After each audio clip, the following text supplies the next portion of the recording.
Good morning, good morning, good morning. Thank you for joining us for this employer and mentor session where we talk about SummerWorks, which is summer youth employment opportunity or engagement opportunity for young people in Washtenaw County, ages 16 to 24. We're headed in our fifth or sixth year. Somebody help me out with that. This program is growing. We started in 2016. So I'm Shamar Heron again, Executive Director of Michigan Works Southeast. We're a 5-county workforce development agency covering the counties of Hillsdale, Jackson, Lenawee, Livingston, and Washtenaw counties. I'm excited to be here. I'm honored to be here. I'm thankful that you all are here because you have at least the willingness to learn on how you can help our future workforce. So I like to say that this thing is far beyond you and I. It's much bigger than that because we're preparing for things that we may not see the end of. So thank you for joining us. We're preparing young people for the careers of today and tomorrow, and it all starts with an opportunity. So one of the things we like to talk about, and I want to see if I haven't seen, I see a phone marketer. I did that for Disney. Yep, it was pretty interesting. I see a busser, summer camp counselor. Anybody remember Farmer Jack's? I worked at Farmer Jack's. That's why I'm still particular about how people bag my groceries. The way they explained it to me on my first day of training, don't put bleach with the apples. Don't pack apples and bleach in the same bag.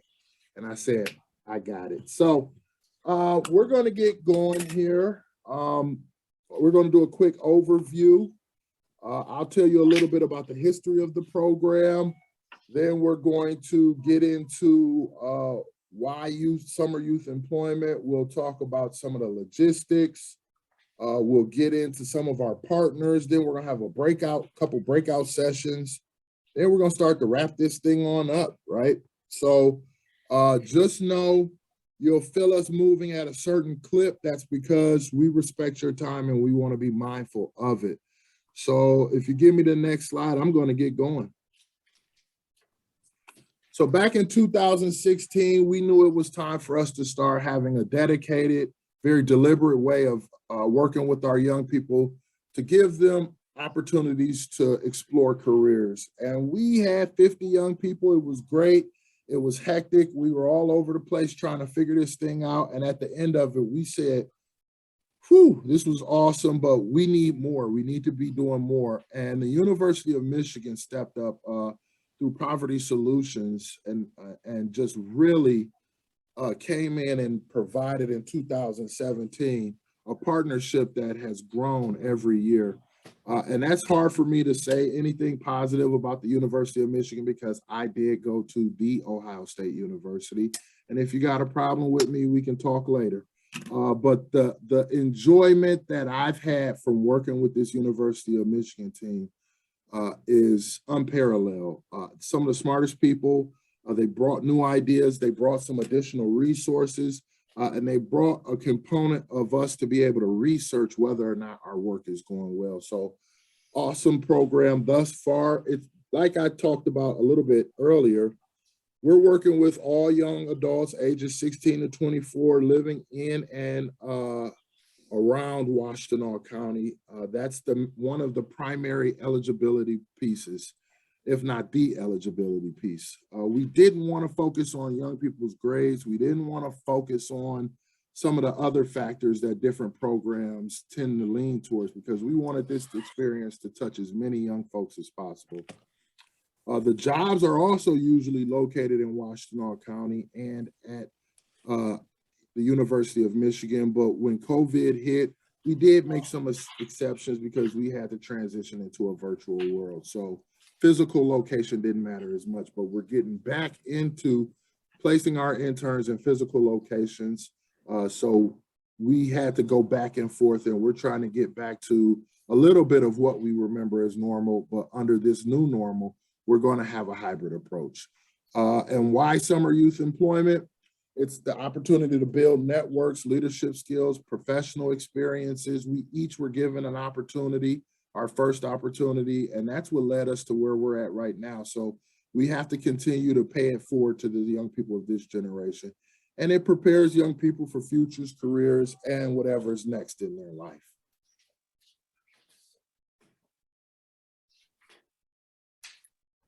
All right. Hi, everyone. My name's Kathleen. I am a SummerWorks fellow. And so before we dig into what it looks like for an employers and mentors, we just wanted to give a quick overview on what the program looks like for young adults. And so before the internship period begins, we begin our professional development. And so this begins in April. And it goes throughout the entire program, but we start it early. And so what this looks like for young adults is, gaining skills related to being in a professional environment, allowing them to get a head start before they even begin their internships, and also connecting with their success coaches and also career advisors, and being able to reflect on what they're learning. And so again, this is kind of prepares them before they even, join you all in person or remotely.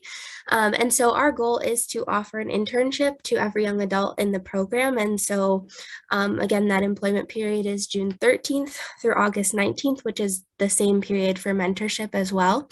And while we might not have enough internships for young adults, so we also offer the opportunity for young adults to continue to participate with the mentorship and the professional development, or some young adults also just don't feel quite ready to step into a workplace. So we offer the chance to let them spend the summer developing their skills, connecting with mentors, and learning more about being a professional.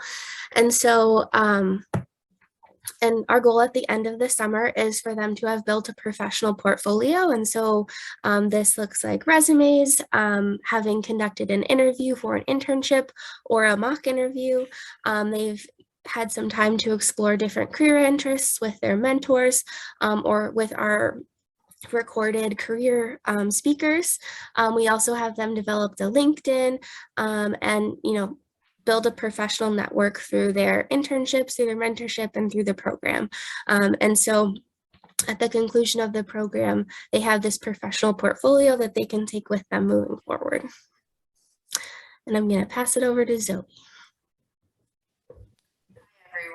For those of you who don't know me, I'm Zoe Erb. I'm a strategic projects manager at Poverty Solutions, and I manage the U of M side of SummerWorks. So super glad that all of you are here. And so I just wanted to talk really quickly about MRS. So we are super lucky to have Lisa and Amy.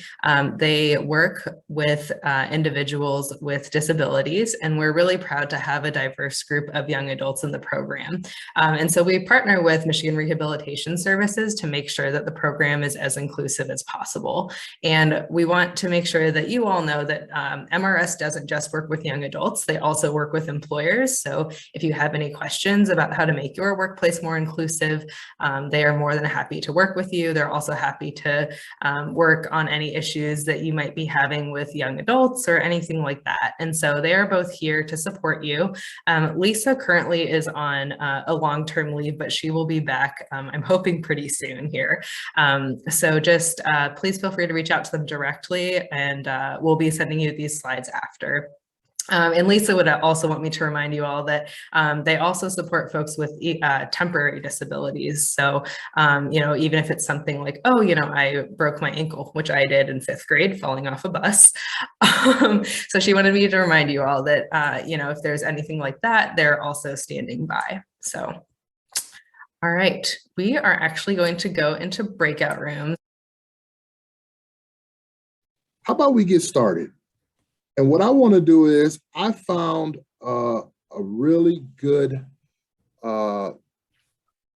introduction that I'm going to read around when it's time for us to talk to someone. But in the meantime, let's get going with just essentially the logistics around you potentially being an employer, which, again, thank you for even considering it. Hopefully we can get some conversions here, because The future of our workforce depends on it. We're going to have a couple of employer orientation dates, 420 and 422. That's where we just tell you about the program, some of the specifics, some of the things that you can expect from a human resources standpoint, a payroll standpoint, logistically, what to expect in terms of when the young people will be on site, when they won't be on site.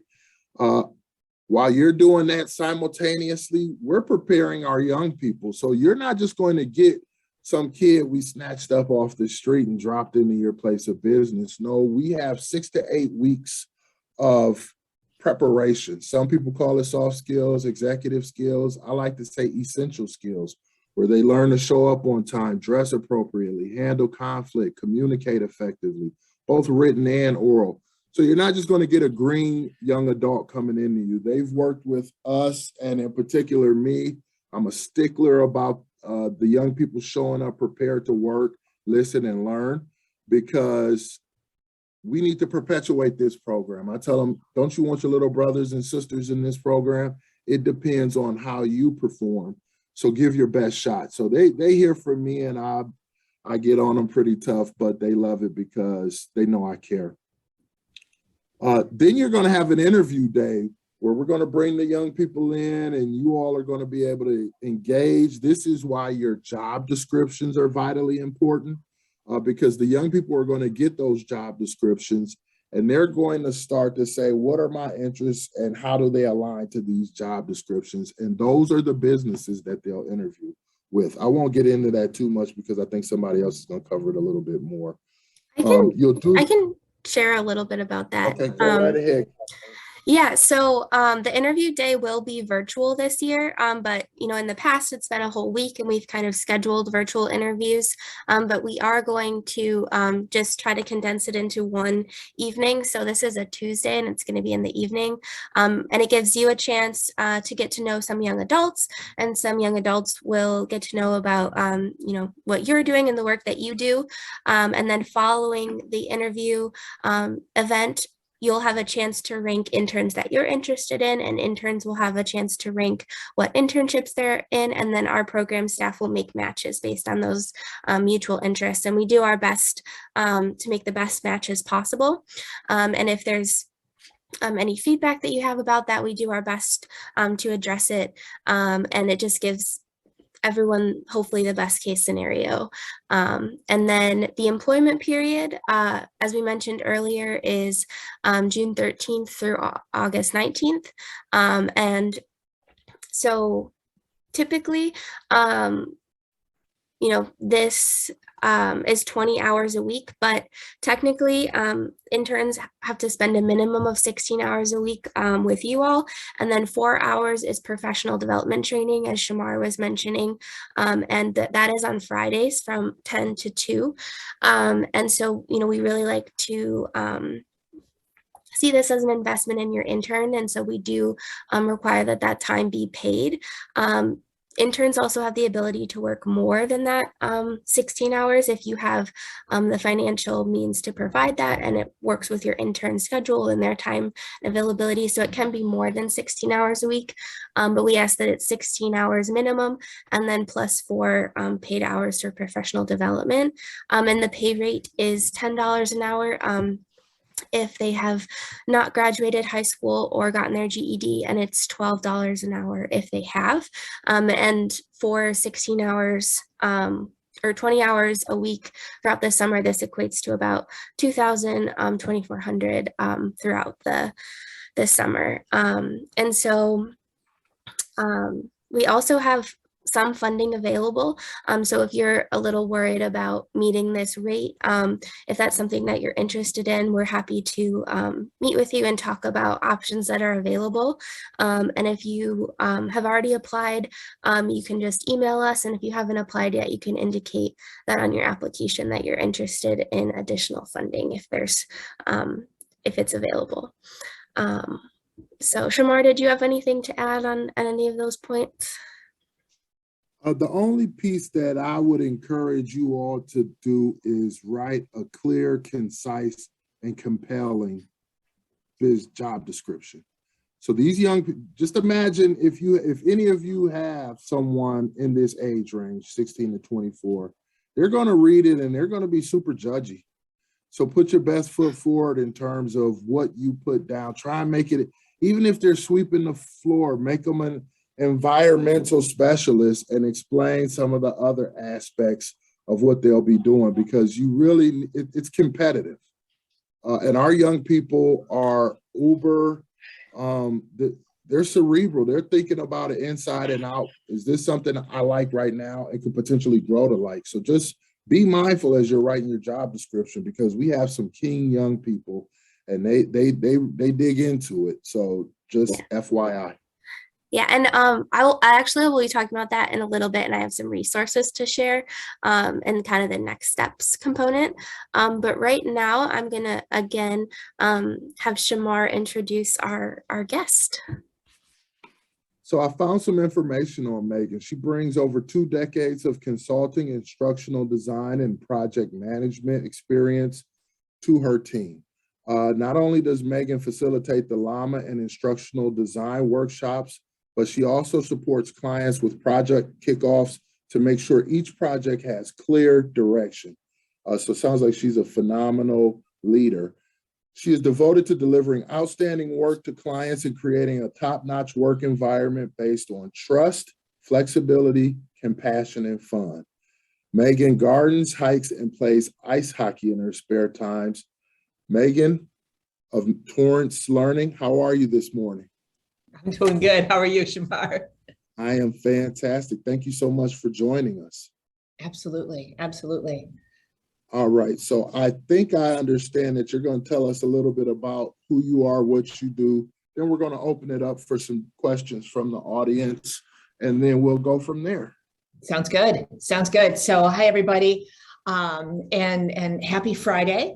I have a business out in Chelsea. We design and develop corporate online training. So we have a team of about 25 people who are instructional designers, media developers, software developers, and an admin team. And we had 3 SummerWorks interns last year. So that was a good crew for us. It was a big crew. And we already had 1 non-SummerWorks intern. So we had a total of 4. Across our 3 SummerWorks interns, we had 2 different supervisors. I was a supervisor for one of them. It was a management internship, which was follow me around and pick up what falls off. And so it was a little flippant there, but what I wanted to do was provide an opportunity for somebody to align with whatever part of my work was interesting to them. So the intern who worked with me, her name was Allison. She was an economics major. And so she was interested in the financial aspects of the business. So we hooked her up with a course on using Excel because she hadn't used Excel much. We hooked her up with a course on business finance. So we started out the summer. She wasn't even sure what an invoice was. By the end of the summer, she was helping me create a complex Excel formula-filled pricing model for our work. So it was really cool. She got to work with our accounting system and do some cleanup on transactions there, and she also had the opportunity to take some of our metrics, our financial metrics, and present them out to our entire company at one of our meetings. So she had that chance to give a presentation too. So we worked on PowerPoint skills and lots of cool stuff. Our other 2 interns, Vincent and Tyler, worked on a product that we create, which is it's a video-based learning product.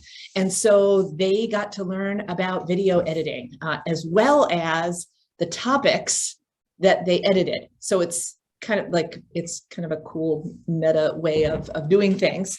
So they were learning about some of those essential skills that Shamar talked about. Last summer, we released courses on returning to work after COVID-19, neurodiversity in the workplace, and reducing workplace anxiety. So the two guys got to work on those. They used Camtasia. So like we trained them how to use a piece of software that's now a job ready skill. And actually we hired one of the interns to keep working with us through the fall. So that was pretty cool.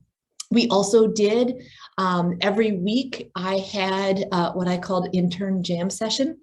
And we had just all of our interns, all 4 of them. So the 3 SummerWorks and our 1 non-SummerWorks intern, every week had an hour with me, and we talked about professional development. We talked about career stuff. We talked about personal finance. We talked about building a network, all sorts of things. And also had the opportunity to kind of celebrate the wins from the prior week.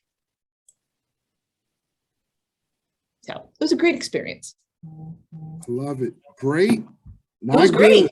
Yeah. Great. Okay, now you're talking my language, Megan. Thanks so much. It takes work, though. It takes work.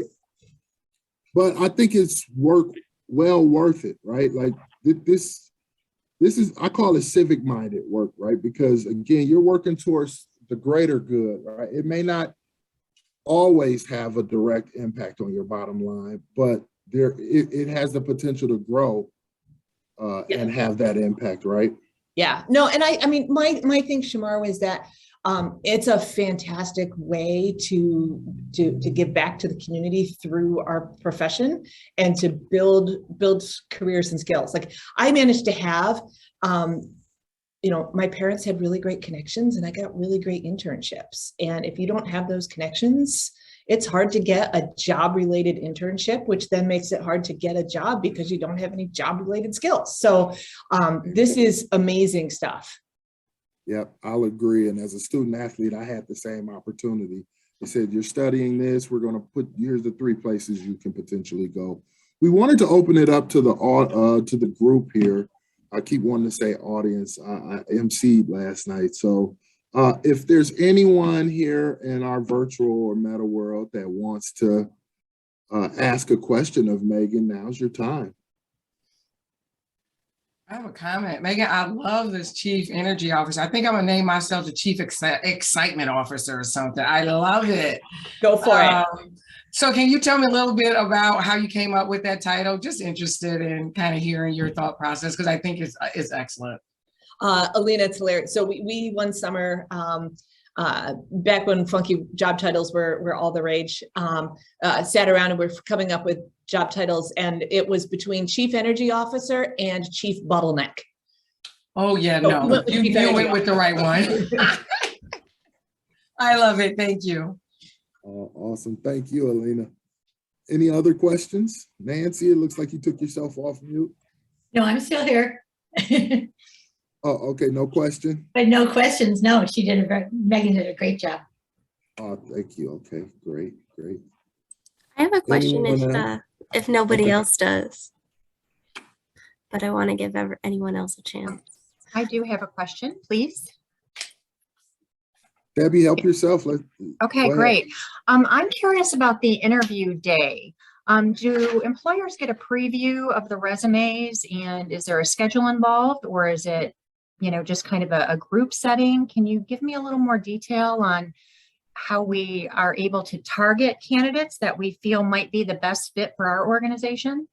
Yeah, so we expect to have about like 6 interview slots. And so we plan on scheduling the first 4 based on interns' interests. And then we will provide their resumes beforehand to you all.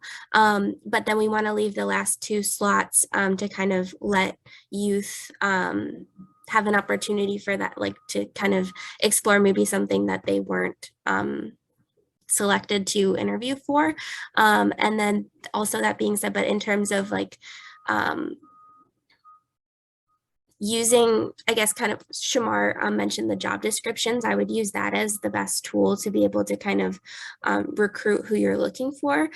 So being specific about things that you're hoping that they're coming with already, or if you have any specific like qualifications or requirements, that you're looking for, I would put that in the job description. And then kind of based on that, it will allow you to recruit the best fits for you. Great, thank you.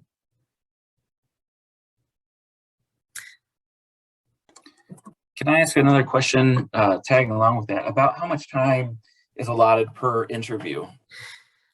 So we're going to plan for about 15 minutes.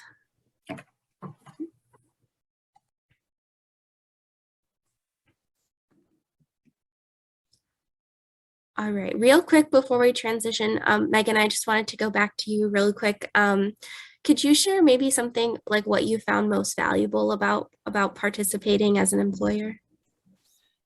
Well, what was pretty awesome is that the SummerWorks team behind the scenes did so much work that I wouldn't have had to, right? So we were talking about the interview day. Like, we got to interview a whole bunch of kids. I didn't have to set them up. I didn't have to find them. I didn't have to, they were just kind of brought on a plate, which was pretty awesome. SummerWorks handles paying them. We still had them track their time in our time system, but SummerWorks pays them, which is awesome. So you'll just review a timesheet every week or every 2 weeks or however often it comes through. And the interns all get support. And there's a job coach that we worked with for each internship or intern, so that we could, talk about the kinds of supports that they might need. And we even had one whose laptop didn't, so we were in a fully virtual environment last summer, whose laptop didn't have enough horsepower to run much of anything, much less our video editing software that we needed him to run. And so SummerWorks provided him with a laptop. So it was actually a really fantastically supportive environment for us. Awesome. Thank you so much for sharing. And we will be talking about kind of, those components next in terms of what support's available and, what we offer to you as employers. But Megan, I just wanted to thank you so much for being here and joining us and offering your time and, and for supporting our young adults. And we couldn't do the program without people like you. So thank you again for being here and for your support. Happy to. Thanks, everybody. All right. So next, we're just gonna, how I said, we will get into a few more details, but quickly, I just wanted to pass it over to Julia to kind of share the mentorship component of being an employer as well. Hi, everybody. My name is Julia Weinert. I work over at U of M, and I've been involved with SummerWorks for a few years now.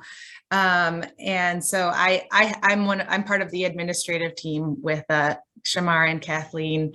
And I just wanted to say a little bit about, Megan has said this, Shamar and Kathleen have said this, but we think of SummerWorks as being, not offering just your typical job. Anybody could go and get a job as at a fast food restaurant or, babysitting or doing something. But what we really try to focus on is providing a bigger experience than just the work.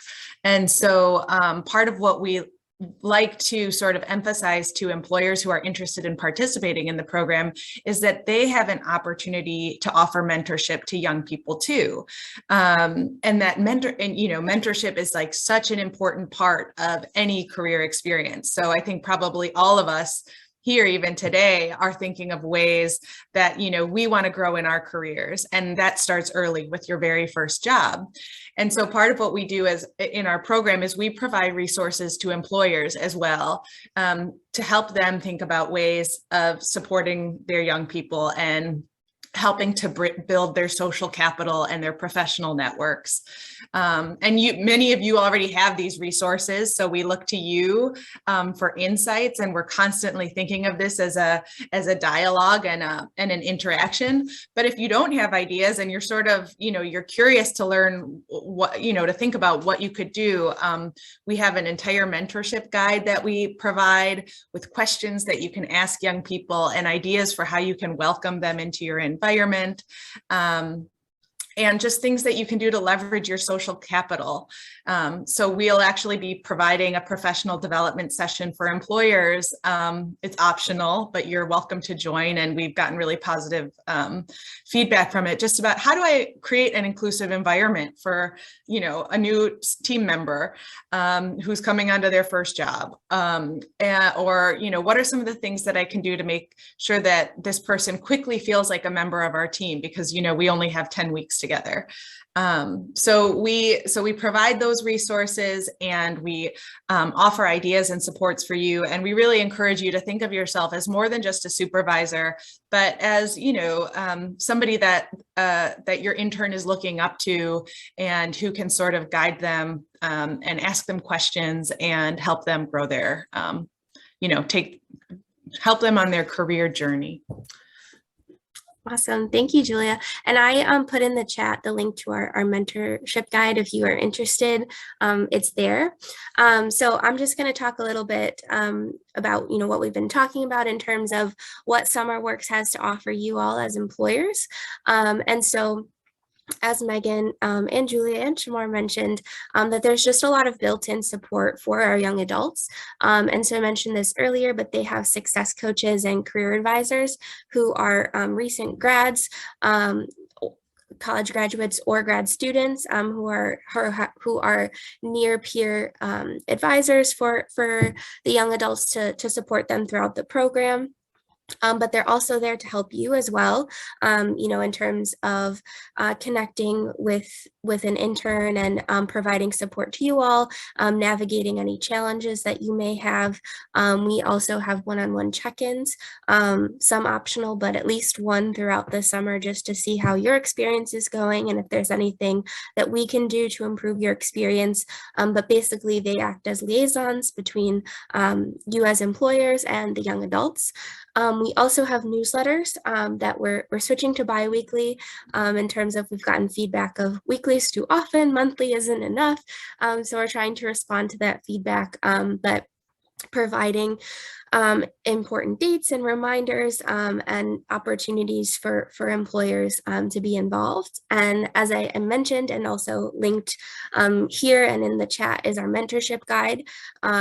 So that is just a resource that we've created that is open to anyone to use. I mentioned one-on-one check-ins already, but we also, something, you know, unique about this program is that we handle the HR and hiring process to hopefully take something, you know, off of your plate. And so we are going to dive into that a little bit. In terms of what we provide, we handle all of the I-9. If a young adult is under the age of 18, they need a work permit, so we handle work permits, background checks if they're necessary.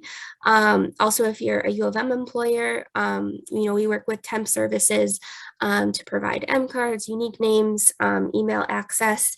And then if you are not affiliated with U of M, the Washtenaw County Office of Community Economic Development, they're the ones who serve as the employer of record.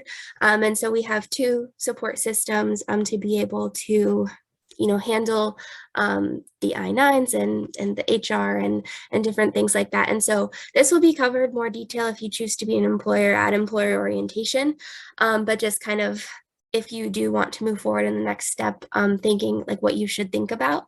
And so for Washtenaw County specifically, we need proof of workplace insurance, a contact card. So basically just, you know, who's going to be in charge. And then there is a typical contract, which is linked here. And I will put that in the chat. And then obviously with COVID, if you have any specific COVID protocols that you would like your intern to follow, you know, we will track that as well.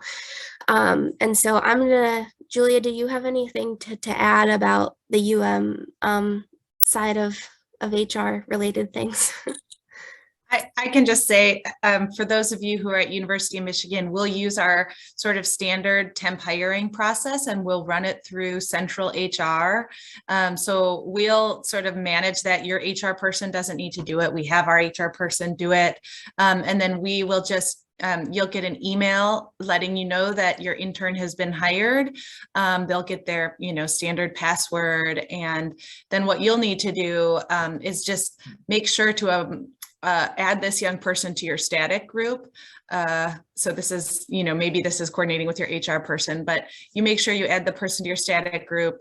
You help track their hours and show them how to sort of report their time. And then if you have any extra sort of security or level, a level 2, you need to give them a level 2 password instead of just the big one, then you'll need to do that, and we'll sort of coordinate with you to help make sure all of that gets into place, or if they need building access, anything like that. So we basically set young people up with the basic hiring package, and then we work with you to coordinate anything over and above what they might need at that basic level. Yeah, and sorry, just backtracking in terms of Washtenaw County. So if you're not affiliated with U of M, you'll be associating with the county because again, they'll be the employer of record. And so that they will invoice you, and then that they will handle all of the payroll and take care of that on that end. So thinking about next steps, if you're interested in becoming an employer, so we have an inquiry form, which is just a really quick form, letting us know that you're interested in the program. And so again, we will be sending out these slides and links after this, but it's just a quick 5-minute form to kind of let us know you're interested. And then after that, our SummerWorks staff will be following up with a call to learn more about you and wherever you work and what you're hoping to offer as an internship. And so this can take place really anytime before April 10th, which again, I'll also send out dates in a minute, but we mentioned before those internship descriptions. And so we can do this as part of the call if you want to work through it with our staff, and we can help you script that, or you can take time to think about it on your own. And we have a form you can fill out just to let us know the details of your internship. But as Shamar mentioned, this is a really important aspect of recruiting young adults. If you want the best possible candidates to fill your internships, to think about let them know what you do. So maybe listing the mission of your organization or your department, or kind of giving an overview to what you do, any projects or responsibilities that you expect them to do, and then also what you hope that they gain from an internship. So what they'll be learning. Also, as I mentioned, if you have any special requirements or working hours, so this might be, for example, we have a church that has already signed up to be an employer, and they'll be expected to work Sundays. So then that's outside the norm. So that's listed on the job description. If you have a specific desire for someone who's done video editing before, if you want that as a preferred skill, you could list that there. But we do try to include all of our young adults, so unless it's like a necessity, to try to just say that there's an opportunity to learn, and then again, like skills or qualifications that you're looking for. And we have sample job descriptions that I will be sending out as well if you need kind of a template or a guide to use. And so again, what are they used for? It's really young adults kind of dig through them and see what they're interested in. It's also great, we use them as a tool to help them prepare for interviews and say, okay, this is what this employer is looking for. So how are you going to communicate that in your internship? And so we also use them as a tool and teach young adults, when you're looking at a job posting, how do you cater a cover letter or a resume or your interview responses. And so they're very helpful in that component as well. So those are mostly the next steps. We have some key dates here. We've gone over the first couple, but if you are interested in being an employer, our application is due March 20th, and then the job descriptions are due April 10th. But if you get your job description to us by March 20th, you'll be entered into a raffle to receive $200 off your internship. So that March 20th is our priority deadline. And we've already mentioned orientation and interview day. I also have a flyer with all these dates that we will be sending out. But I just wanted to touch on some optional employer events. So we have, as Julia mentioned, some optional professional development. So if you're interested in, growing your skills as a mentor or an employer, that those will be in early June. And then we also have some community celebration events. So halfway through the summer and an end of the summer program to build community within the organization among youth. And they're just, fun events that anyone is welcome to. And all right, so that is it. Julia and I are gonna hang out and answer any questions that anyone may have. But if you need to get going, please feel free to also reach out to us through our email. And again, we'll be sending out these slides and all of the information that you might need. But we are here for questions at this time. You can also ask in the chat if you want to. It looks like Zoe just joined us. We are in the mentor room. Thank you so much for joining us. So you can go to the next slide, Jordan. So here's just a few of the program logistics. So as Kathleen was mentioning, in the main room, the mentorship period is from June 13th to August 19th. I will say that there's a few dates that you should mark on your calendar before then. So we'll have orientation and then a mentorship kickoff event. And so we will obviously give you all those key dates in one moment. So what this program looks like is we will match you with a young adult aged 16 to 24 using the mentor application that you will submit. It's kind of cool because the pairs are they're based on shared interests. So it could be professional interests. So it could be someone who's looking to go into public health, but it could also be something that's like, a personal interest or hobby. So we might match you based on, you like to run and your mentee likes to run, and that can kind of be a good place to jump off of. We will say that sometimes the mentors will report to us that the young adults are just so tired of talking about professional things that they just really want to talk about, other things outside of their professional identity. So it's kind of nice to have, someone that they can talk to about those things as well. Absolutely. So, in terms of mentorship expectations, so what we say is ideally meet for about 30 minutes each week. So some mentees are like, I want to meet for an hour, which is great. And then some of them are more at the place where they're like, oh, I feel really nervous about getting on the phone, or I feel, just a little bit anxious, and so if you can make it to 15, 20 minutes, that's great, so just kind of adjusting to whatever they need. And so as you were mentioning, so basically, ideally, we would love for folks to meet via teleconferencing. So like you were saying, Zoom or FaceTime, whatever folks feel most comfortable with. But like I said, some might feel more comfortable on the phone. So Sure thing. Yeah. So, and then I was going to say this year in person is a possibility, but so we're still kind of waiting to hear from risk management and dot our I's, cross our T's, but we wanted to be sure to keep things virtual just because it's much more accessible for folks who are in other parts of the country and even the world. I think we had someone do their mentorship meetings from China in 2020. Oh, cool. Very cool. Very wild. So this year, so we try really hard to incorporate feedback from all program stakeholders. So we started incorporating focus groups.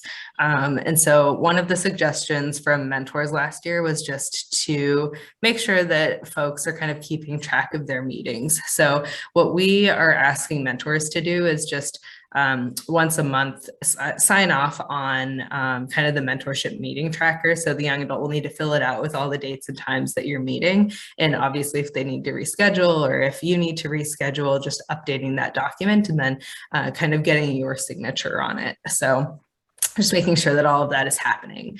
And then just, I think the last thing is if mentors can just be in communication with program staff, if there's anything that's happening and if things aren't going quite as you would expect or anything like that. I also want to just be clear that you're not expected to handle any serious issues. So I think the biggest way that this has kind of come up in past years is just mentors have let us know, oh, you know, my mentee shared something with me and I'm not totally sure how to handle it, you know, or maybe it's something really sensitive that they felt like program staff should know. So so we never want you to feel like you're up a creek without a paddle or anything like that. Okay. Yeah, we are always here for y'all. Okay, next slide, Jordan. So this is the not quite as fun stuff. So to be in compliance with the Children on Campus policy with the University of Michigan, all mentors need to have background checks every 2 years. And so there's been a lot of lag time, especially with the pandemic. And so that requires us to initiate them ASAP. And so we're basically just asking folks if that's okay now, because we'll want to initiate them right after the application closes. So there's a question in the application that explicitly asks. And for you, because you're associated with U of M, you will get an email from HireRight, and it will just ask you to initiate that. Okay. And so I'll just say this for the county mentors as well. So county mentors will need to send a copy of their driver's license and then a background check form to the OCED office. And we will be sure to send all those details to you after the application closes. So, Okay. Yeah. And then, so there's some trainings.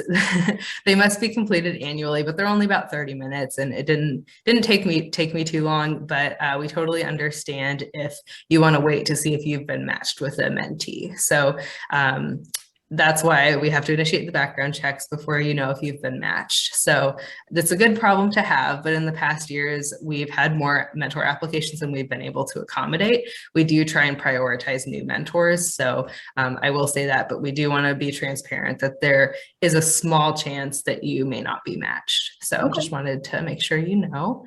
Is there any questions about that? No, I guess just looking at a timeline of, you know, the application and then when people generally are matched, that would be helpful, but. Perfect. Well, then I will pass it off to Jordan to let you know all those things. Yes. So there you go. kind of, yep, to answer your question, key dates. So applications are due on March 20th, so coming up here in a couple weeks. And like Zoe said, we have the background check that'll be done ASAP because there is kind of a delay. And then once those kind of come through and we determine, you know, who can be a mentor, we'll start getting that, you know, like matching process in order of looking at, you know, your interests, collect interest from the youth and just kind of pairing. And then the week of May 2nd is when we will do our official matching. So that's when everyone will receive kind of, you know, emails saying, hey, here's your mentor, you know, we send out a lot of initial information, like a packet and that kind of stuff, just to kind of help you get started and settled before we have orientation then on the 18th or 20th. And so these orientations, you only have to attend one, and they're really just meant to help, you know, provide any guidance for mentors if, you know, you haven't been a mentor before, just really emphasize the importance of mentors and, you know, how to navigate potentially mentoring someone with a social identity that's different from your own. And I'll send it I'll drop it in the chat here in a minute. And it has like the times as well. But on May 18th, the orientation is from 9 to 10:30 a.m. And then on the 20th, it's from 5:30 to 7 p.m. So you only have to attend one, not both.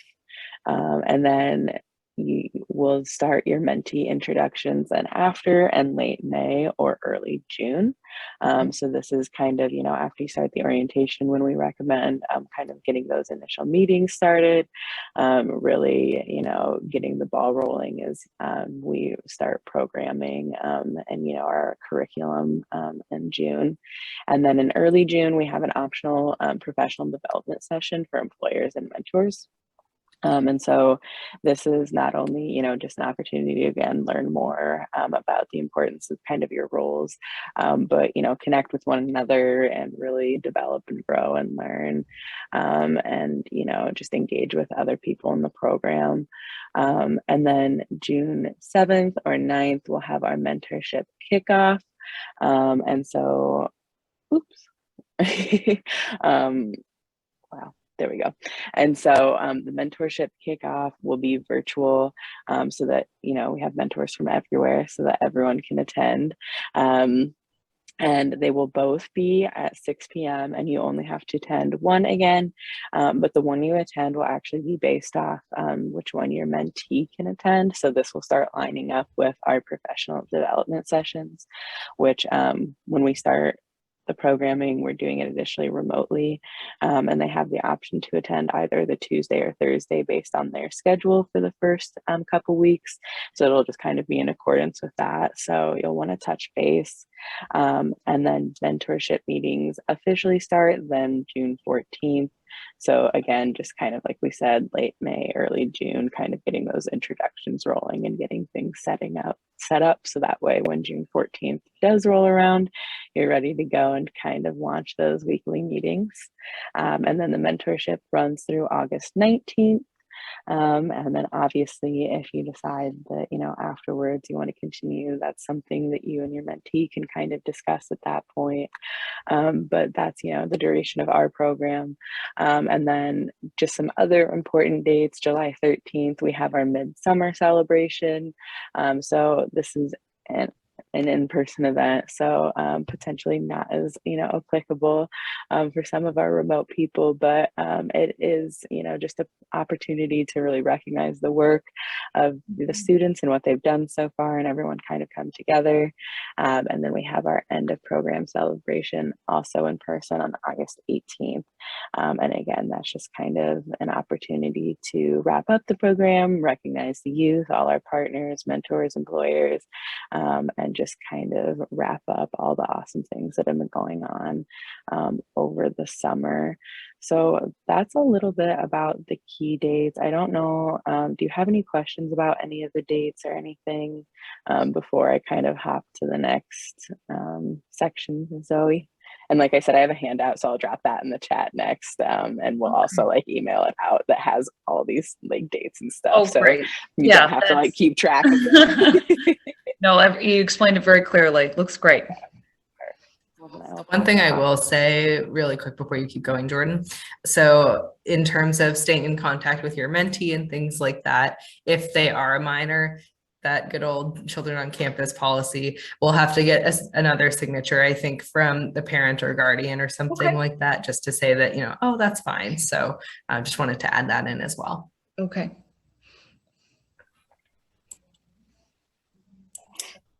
Okay, so I'm just curious, like Simone and Jordan, have you all had a mentor before? Yes. Mm-hmm. I have as well, not really in a, well, actually it was sort of funny because I was going to say not in an official capacity, but I did have a mentor through the APEDUS Association at U of M. And so I was matched with someone who were both Asian American, and we really hit it off. And then it was sort of funny because we became more friends than like a mentor and a mentee. And so it was fun, but then I was like, oh, I kind of wish that I had a mentor too. So I think that just, you know, no matter where we are in our lives, it's just so important to have mentors, just someone who's, you know, kind of a neutral party, but someone who really advocates for us and might, you know, see different blind spots that we have and just can kind of help guide us when we're not really sure. So yeah, especially for, you know, I'm like, it was kind of a while ago now, but being, you know, between those ages of 16 and 24, it's a super transitional time. And just a lot of studies, you know, us U of M people in our research, just a lot of studies have concluded that, you know, having a mentor leads to more positive outcomes for young adults, such as, you know, increased confidence, higher grades, and things like that. So we're just so lucky to have so many amazing professionals within, you know, our Washtenaw County network and beyond. So, and I think here, you know, we want to also just really emphasize that it's up to you and your mentee to create the relationship that you want. We want to make sure that it's mutually beneficial. And so we provide kind of some optional resources that, you know, you can use, but you also totally don't have to. So one of those is kind of a mentorship contract. So it just has some things about, oh, you know, do you feel comfortable emailing outside of your weekly meeting, you know, or do you want to just kind of keep it to the scheduled meetings? You know, do you feel comfortable texting? Those sorts of things. So we just really want to make sure that everyone is having a good experience. And we have found in recent years that the young adults, I think, especially with the virtual environment, you know, people have just been really shy. And so we're here to help. And we've basically been doing our best to, you know, encourage the young adults and say, hey, you know, your mentors really want to hear from you. That's why they signed up to do this. So yeah, so we just want to make sure that everyone feels supported. All right, and speaking of support, why don't you talk about the mentor support, Jordan? Yes, absolutely. So like Zoe said, we really just want to make sure that, you know, all our mentors and mentees are supported as much as possible throughout the program. So we just want to highlight some resources that we have in place. So the first one is program staff. So, you know, I mentioned that I served as a success coach last summer. So we've got success coaches and career advisors who are recent grads or graduate students who provide support to the program. And so as part of that, their role is really to help you and the young adults kind of navigate the curriculum. And so, you know, they are there to really help if any questions arise or uncertain situations, and really just kind of be that point person if you need it. And then they also, we have like a structure in place where we offer one-on-one check-ins with you over the summer.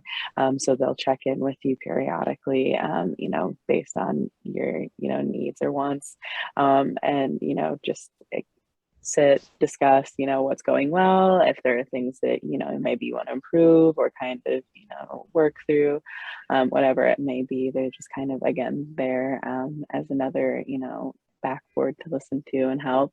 And then another like primary function is just being a liaison. So obviously, you know, you're building a relationship, but as Zoe mentioned, things can come up. You might not be sure, you know, how to handle it or quite what to do, or, you know, want to alert program staff. And so really their role is program staff, you know, is just to help be that person to communicate between you and your mentee if those situations do arise or there are troubles, and just to kind of help facilitate those conversations or discussions if needed as well. And then we also have newsletters. So they're developed by the success coaches, and we send them bi-weekly so we don't overwhelm your inbox too much. And these newsletters just have, again, important dates, information, like reminders on PD. So they just kind of run through what we've been doing and kind of what's on the horizon. So just a check-in for you so you know where the youth are at and kind of what's happening. And that way, if you know you want to utilize any of that in your discussions, you can, and then you're just, you know, up to date on everything. And then as we mentioned, or as I mentioned earlier, we have the mentorship orientation. So those are the dates and times again, and you will know if you're matched beforehand. So we won't require you to attend an orientation and then, you know, say, sorry, you didn't get a spot. We want to respect your time. So we have those two. And then again, the optional PD later for mentors, employers, and we're still working on determining the date. So that'll come at a later time, but just again, an opportunity to go more in depth about relationship building and social identities. And for these, you know, if something does come up, we have an asynchronous option, but we would really like first-time mentors to be there in person if possible. And then, oh, did you have a question? No, I'm just. Oh, okay. Yeah. They're all good. And then we have the mentorship guide. So I'll drop that link in the chat here as well. But basically we published it this past year, and it is just an opportunity or like a resource to both the mentor and the employer. So it's really, you know, a multi-dimensional tool, so it's got a lot of things in it. But basically, it's meant as a guide, and it's not prescriptive. It's just something that is helpful if you need it. So it kind of goes over, just kind of general mentorship things, as well as suggested topics of conversation. And we try to align those with our PD and kind of the curriculum and what's going on. So that way, maybe if the youth doesn't have a clear idea, or, they're not quite sure what they want to talk about, you have some additional guidance that can maybe help facilitate those conversations. But again, it's up to you and your mentee, whatever direction you would like to take it. So this is just there to help, but definitely not what you have to adhere to. And then we have a great resource. Great. Yeah, so glad. And then we have the mentorship roundtables and the mentor roundtables. So we host two, and there's one at the end of June and then one at the end of July. And these are just an opportunity to connect with other mentors and employers again. And we kind of ask that you share like best practices, what things may be working, what's not working, and just, engage in those kind of thoughtful conversations.